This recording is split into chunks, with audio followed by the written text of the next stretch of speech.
So my granddad was a Baptist preacher in South Texas, and he told me when I was real little that we follow a barefoot rabbi. That's how he called it.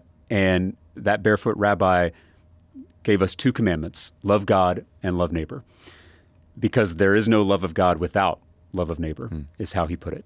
And my church, when I was growing up, always really emphasized our love for our neighbors, the need to take our faith from the sanctuary to the streets, to act, right? In the same way that labor organizers put their faith into action, the way civil rights marchers put their faith into action, the way farm workers put their faith into action. That was always the emphasis, which it's no wonder I went into public service, first as a public school teacher and then as a public official. It's all motivated by that commandment to love my neighbor as myself. I try to love my neighbor through public policy, right? Making their life easier with lower childcare costs, lower prescription drug costs, lower housing costs.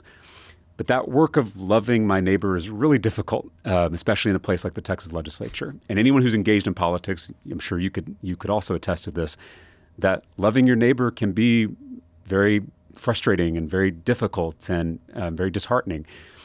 And that's what happened to me in my second term. It had been such a dark session, the most extreme abortion ban in the country, permitless carry, where anyone could carry a firearm without any kind of permit, an effort to whitewash our history curriculum, and one of the worst voter suppression bills in modern American history. All of that happened in that second session.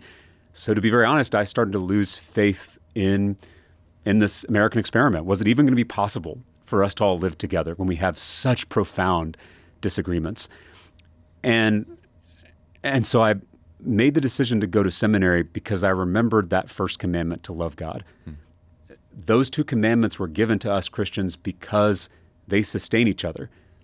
The only way to love your neighbor is if you're loving that holy mystery where all of us come from, however you define it, whatever you call it. But loving the kind of the source where that underpins everything.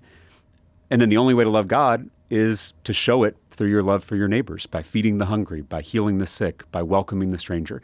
But you've got to have both. And so for me, going to seminary was a way to balance out my life. It was a way of sustaining the love for my neighbors. And loving God through my seminary journey has been a true blessing. And it's why I can continue this sometimes difficult work.